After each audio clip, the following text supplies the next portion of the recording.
एक गांव में दो बहनें रहती थीं।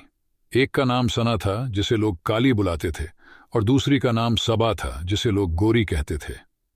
दोनों बहनें एक दूसरे से बिल्कुल अलग थीं, लेकिन दोनों का दिल बहुत साफ था। एक दिन वे अपने घर के पास के जंगल में खेल रही थीं।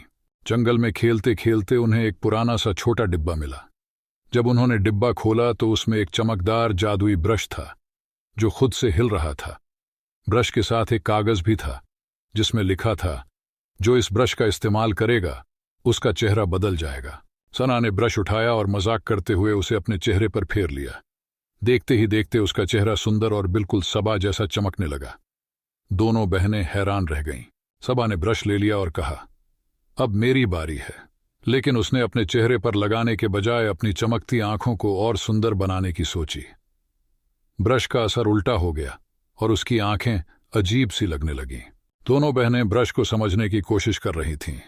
तभी पास के पेड़ पर बैठा एक बुद्धिमान पक्षी बोला, यह ब्रश सिर्फ उनके लिए काम करता है जो खुद से प्यार करते हैं। जो जैसा है उसे वैसे ही रहना चाहिए।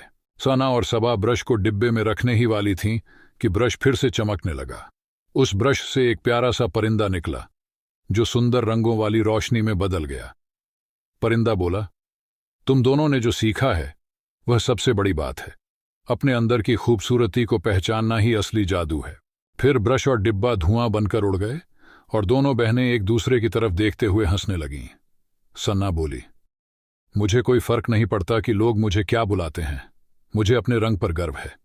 सबा ने कहा, और मुझे खुशी है कि मेरी प्यारी बहन दुनिया की सबसे सुंदर लड़की है। दोनों बहनें गले मिल गईं और मिलकर बोलीं, असली खूबसूरती तो दिल की होती है। उसके बाद दोनों बहनें खुश होकर घर लौट गईं। उस दिन के बाद किसी ने उनके रंग पर चर्चा नहीं की।